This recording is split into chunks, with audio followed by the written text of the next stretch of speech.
बहुत सारे मित्रों ने ये कहानी सुनी होगी। एक व्यक्ति सफर पे निकलता है और दूर अंधेरा और रात्रि सफर करता रहता है, और जब थक जाता है तो एक नदी के किनारे बैठ जाता है। उसके पास एक पोटली है और उस पोटली में उसने भरा हुआ है कुछ, और अभी दिन नहीं हुआ है, अभी जैसे थोड़ा अंधेरा छाया हुआ है, सूर्य उदय नहीं हुआ है। वो एक एक पत्थर निकालता है और नदी में फेंकता जाता है। एक एक पत्थर निकालता है, नदी में फेंकता है और सूर्य उदय होने का इंतजार करता है। लेकिन जैसे ही सूर्य की पहली किरण आती है, धरा को रोशन करती है, उसकी नजर जो पत्थर है उसके हाथ में उस पर पड़ती है और वो पत्थर चमकने लगता है। वो देखता है हैरानी से, ये क्या? और तभी वो एहसास कर पाता है, अरे ये तो कुछ और है जिसे मैंने पत्थर समझा था। और एक एक करके पूरी पोटली खाली कर दी नदी में फेंक फेंक के, और एक ही पत्थर वो उसके हाथ में बचा था। लेकिन जब वो देखता है कि नहीं, ये पत्थर अनमोल है, ये तो हीरा है, और क्या कर दिया, सूर्य की किरण के उदय के साथ उसे ये समझ में आया कि नहीं, ये हीरा है। बस एक ही बचा था अब उसके पास। प्यारे मित्रों, हमारा जीवन भी एक तोहफा है, कितना सुंदर प्यारा अस्तित्व की तरफ से मिला हुआ पुरस्कार, उपहार है। लेकिन क्या कहीं हम भी ऐसे ही तो नहीं, अंधेरे में, बेहोशी में, एक एक श्वास, एक एक दिन, एक एक साल ऐसे ही तो नहीं जी रहे, ऐसे ही तो नहीं फेंके जा रहे।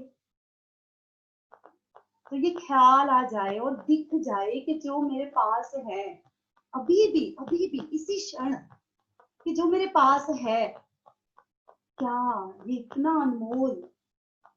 लेकिन वो स्वयं दृष्टि मिल जाए तो बहुत बड़ी बात है, बहुत बड़ी बात।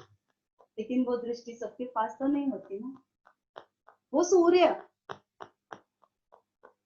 हमारी जिंदगी में, उसका उदय होना बहुत जरूरी है। वो सूर्य सदगुरु बनकर आते हैं जीवन में, जो दिखाते हैं कि तूने जितने तुम्हारे पास अभी संपदा है, रुको, ठहरो, देखो, तुम्हारे पास अभी संपदा है, अब इसको, इसकी ओर पलटो, यहाँ वापस लौटो। बहुत फेंक दिया, बहुत अजाई गवा दिया। संत कहते ना कि चेत सके तो चेत ले, है ना, चेत सके, अभी भी चेत लो, अभी भी जाग जाओ, अभी भी होश करो। वो संत जो है, वो जो सदगुरु हैं, वो बार बार इसी बात की दुहाई देते हैं हम, कि कैसे हम अपनी संपदा को पहचान पाए, कि जो जो हमें मिला है बहुत अनमोल मिला, जो हमारे पास अभी भी है। लेकिन कहीं ऐसा ना हो कि वो अंतिम भी जब फेंका जाए तो कुछ पता ही ना हो। वो मृत्यु की बेला है ना, कहते कि चक्र घूमता है, लौटता है, और फिर हमें एक दिखाई जाती है शॉर्टकट वीडियो कि हमने इस जीवन में क्या क्या किया। तो फिर बंदा बहुत पछताता है, बहुत प्यारा था ये जीवन, लेकिन पता ही नहीं चला मैंने किया क्या। तो आज हम जो जानेंगे हमारे पास क्या है, हमारे पास प्राणों की इतनी अनमोल पूंजी है। ये सांस चल रही, कोई हक थोड़ी है, चला रहा है कोई। जितनी इंपॉर्टेंट चीजें हैं हमारे पास, हमारा हृदय धड़क रहा है, कौन धड़का रहा है? ये आंखें हैं इतनी अनमोल, एक आंख खराब हो जाए तो क्या होता है, सब गड़बड़ मामला हो जाता है। ये जो रीढ़ की हड्डी है, एक छोटी सी चोट भी लग जाए तो पूरा शरीर अपंग हो जाता है, सब छिन जाता है। कितना एक एक चीज, अगर दृष्टि हम स्वयं की तरफ लौटाएं तो एक एक चीज इतनी कीमती है, इतनी कीमती कि पूरे जीवन में जो कमाया होता है ना धन दौलत, वो भी अगर दे दें तो हमें जी एक चीज पानी बड़ी मुश्किल हो जाए। लेकिन जब जीवन में है तब हमारे अंदर ये जागरण घटित हो जाए, तब बात बनती है। ऐसे ही एक बहुत प्यारा बंदा था और उसकी दोनों आंखों की रोशनी चली जाती है और उसके बेटा जो है वो डॉक्टर के पास लेके जाता है, कहता है कि पिताजी ऐसे तो आगे की जिंदगी बड़ी मुश्किल कटेगी आपकी, तो आप ऐसा करो ना कि अपनी आंखें जो हैं वो बनवा लो। तो डॉक्टर के पास जब हेल्थ चेकअप होता है तो कहता है डॉक्टर की दोनों आंखों का ऑपरेशन होगा। तो बंदा सोचता है थोड़ी देर और कहता है डॉक्टर साहब क्या करूंगा दोनों आंखों का ऑपरेशन करवा के, मेरे 4 बेटे हैं और चारों की 2-2 आंखें हैं, 8 आंखें हो गई और उनकी 4 पत्नियां हैं, उनकी भी 8 आंखें हैं, 16 हो गई। तो उनके बच्चे हैं, मेरी पत्नी है, उसकी भी 2 आंख हैं।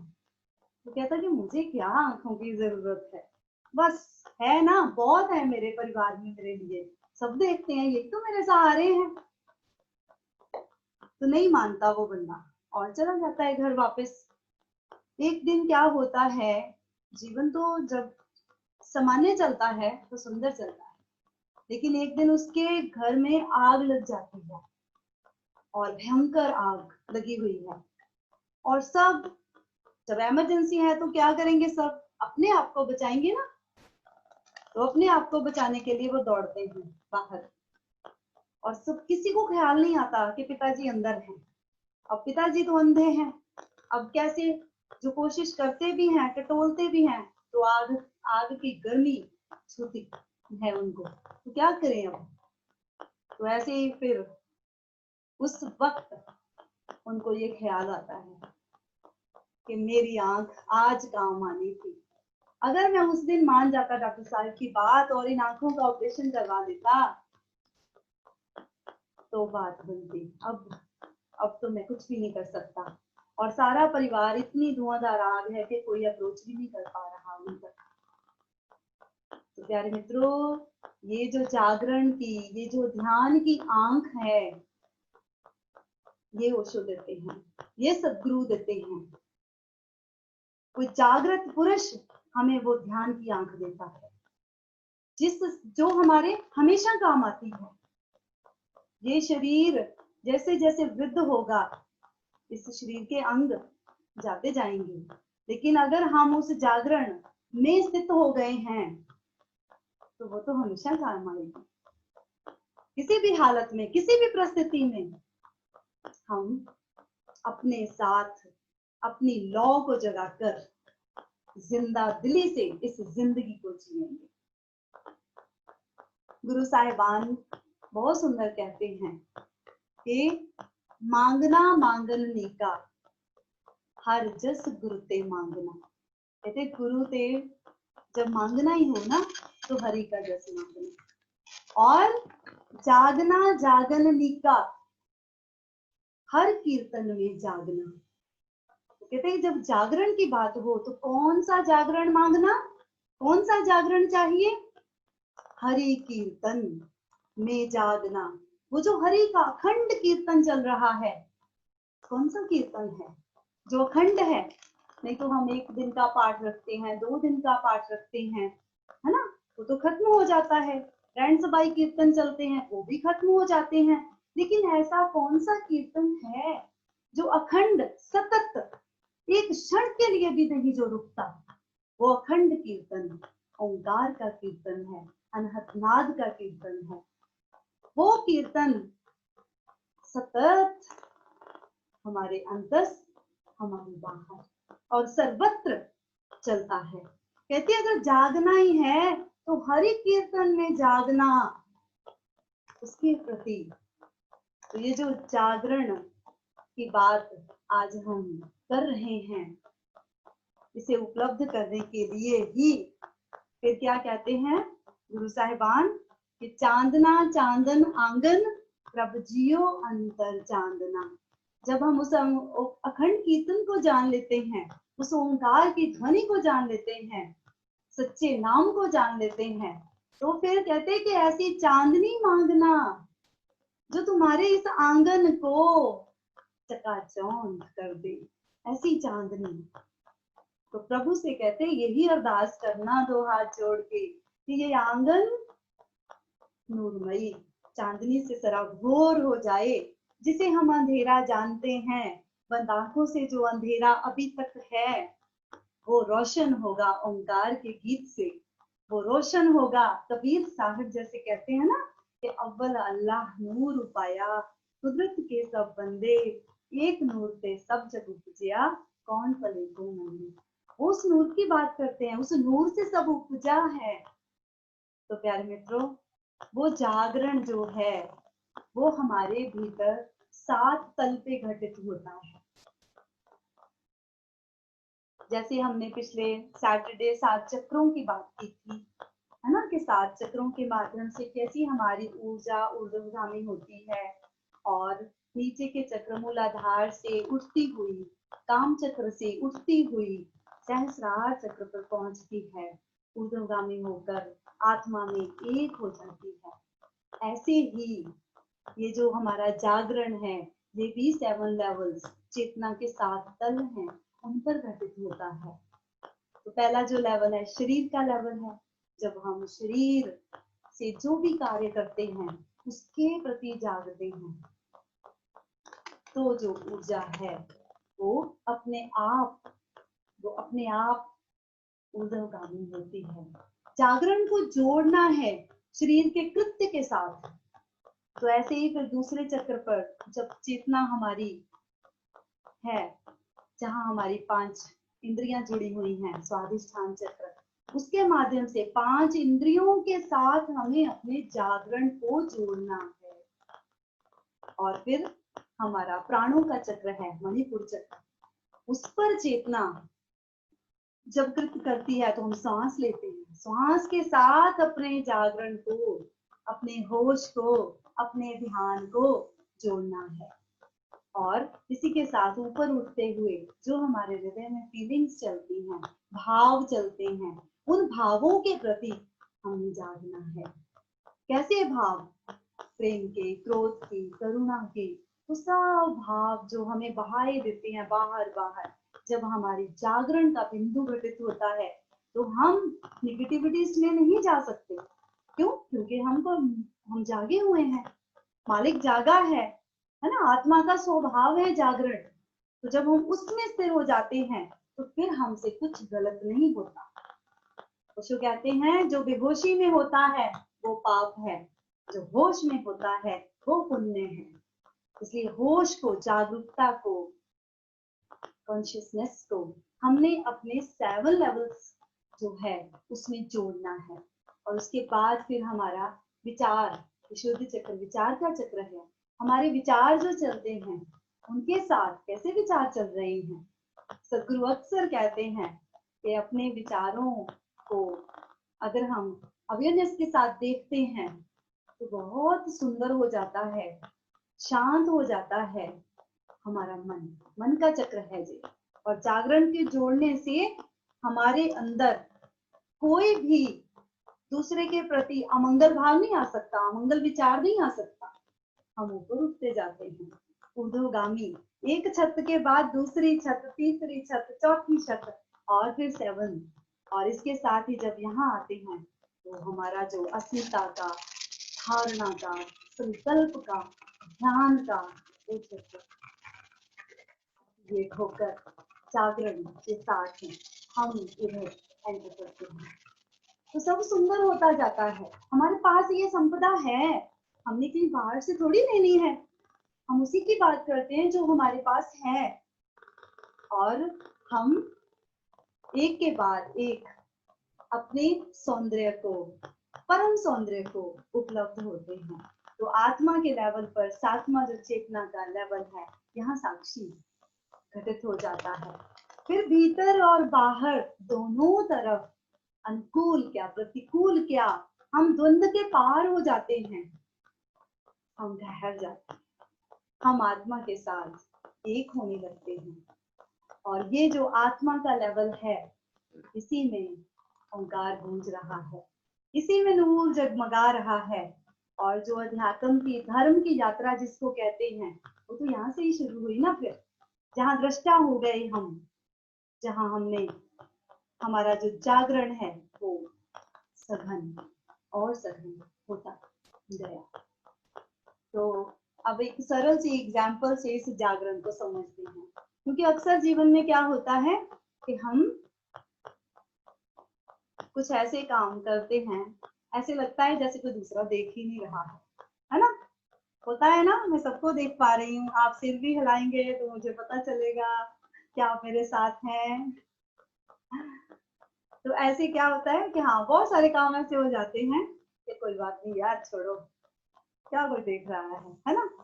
तो मैं ना स्कूल में भी इस कहानी को अपने बच्चों के साथ बहुत शेयर करती हूँ, और ये कहानी मुझे बहुत प्रिय है। एक गुरु के पास 3 शिष्य थे, और उनकी साधना जब पूरी होती है तो विदाई का समय आता है, और सदगुरु से वो पूछते हैं कि प्यारे सदगुरु, हमारी शिक्षा पूर्ण हुई तो क्या हम जाएं? तो सदगुरु कहते हैं रुको रुको, कोई बात नहीं, जाना ही है, लेकिन एक काम और बाकी है, उसको करके जाना। तो सदगुरु क्या कहते हैं कि उनको तीनों को एक एक कबूतर दे देते हैं। कहते हैं कि ये तुम्हारा अंतिम एग्जाम है, इस एग्जाम को अगर तुम पास करोगे तो तुम जा पाओगे। तो क्या होता है कि सदगुरु कहते हैं कि ये एक एक कबूतर तीनों के पास है, और इसको वहां मारना है, आपने मारकर लेके आना है मेरे पास, और वहां मारना है जहां कोई देखता ना हो। और तीनों चले जाते हैं, कहते ठीक गुरुदेव, जैसी आपकी इच्छा। और तीनों को वो साथ लेकर निकल जाते हैं। तो एक जो शिष्य है वो तो थोड़ी दूर जाता है, देखता है आसपास, झाड़ियों के बीच में चला जाता है और देखता है कि कोई नहीं है वहां पे। तो वो उसकी गर्दन ऐसे टक से करता है और ले आता है ना। दूसरा जो है वो दूर निकल जाता है, और दूर कहीं जंगल में, और वो देखता है कि हाँ, यहाँ मुझे सेटिस्फेक्शन है कि कोई नहीं देख रहा है ना, कोई नहीं, जानवर नहीं है, तो यहाँ ठीक है, यहाँ मैं इसका मर्डर कर सकता हूँ। तो वो वहां क्या करता है, फिर वो जब देखता है अकेला ही हूँ तो उसको मारता है और वापस लौटता है। तो जो तीसरा बंदा है, जो तीसरा शिष्य है, वो और आगे निकलता है। वो सोचता है एक जगह रुक करके कि यहाँ ठीक है, यहाँ मार देता हूँ। लेकिन वहीं तभी वहां पे कोयल कूकती है। उसे ख्याल आता है, अरे यहाँ तो पंछी हैं, वो देख रहे हैं मुझे।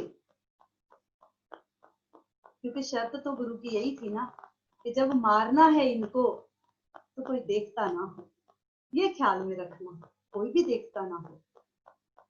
तो फिर वो और आगे निकलता है, और एक अंधेरी गुफा में जाता है उस कबूतर को लेकर के, और वहां पर जाकर के फिर सोचता है, फिर उसे लगता है कि ठीक है, अब मैं इसे मार सकता हूँ। तो जब जैसे करने लगता है तो उसे फिर ख्याल आता है, कबूतर तो देख रहा है मुझे, उसकी आंखें तो मुझे देख रही हैं। तो फिर रुकता है और फिर एक पट्टी लेता है, उससे कबूतर की आंखों को बांधता है। कहता अब ठीक है, अब नहीं ये देख रहा मुझे। और जैसे ही वो उसको करने लगता है, रोड़ने लगता है उसकी गर्दन को, तभी उसे एकदम से क्लिक करता है कि नहीं, मैं तो देख रहा हूँ उसे। बेशक ये गुप्त अंधेरा है, बेशक कबूतर भी नहीं मुझे देख रहा, बेशक मैं भी आंखें मीच लूं, लेकिन फिर भी कोई है जो जान रहा है, जो देख रहा है इसे। तो ऐसे क्या होता है, वो उस कबूतर को वापस लेकर के अपने गुरु के पास आ जाता है, और गुरु के पास तीनों का रिजल्ट सामने है। तो वो क्षमा मांगता है अपने गुरु से कि हे प्यारे गुरुदेव, मैं नहीं इसे मार सकता। आप कहते हैं कि कोई ना देखे, लेकिन मैं कैसे कह दूं कि कोई नहीं देखता जब मैं कोई कृत्य करता हूँ। जब मैं इसे मानने लगता तो स्वयं मैं तो जान ही रहा था ना, मेरे भीतर का जो जागरण है उसे कैसे मैं कहाँ छुपा दूं। नहीं गुरुदेव, नहीं, मैं नहीं ये कर सकता। वो जो जागरण है वो सबके भीतर है, सबके भीतर, और कोई भी एक प्राणी ऐसा नहीं है। लेकिन जैसे जिस पैटर्न से हमने इस जिंदगी को अभी तक जिया है, उसमें वो जागरण अभी जुड़ा नहीं है। उस जागरण में होना, यही तो योगी है। योग का मतलब क्या है? आत्मा के साथ जुड़ना। उस आत्मा का स्वभाव है जागरण, तो उसमें स्थिर हो जाना। कहते ना कि बहुत सुंदर है आओ जाने हम, आओ जाने हम, आओ जाने हम अभी अनुशासन योग का, चित्त से वियोग का, आत्मा से योग का, चित्त से वियोग का, आत्मा से योग का, आओ जाने हम, आओ जाने हम। ये जो योग है, ये आत्मा से जुड़ना है। तब हमारे भीतर हमारा होश सघन होता जाता है, दिन ब दिन वो बढ़ता जाता है। तो आज जिस ध्यान के लिए हमने आगे बढ़ना है, उसमें होने के लिए हम अक्सर विधि करते हैं, है ना? तो विधि क्या काम करती है? ऐसे ही जैसे हम रोज सफाई करते हैं, घर की झाड़ पूंछ करते हैं, कहीं डस्ट ना रह जाए, पूरा साफ घर चकाचौंध होना चाहिए।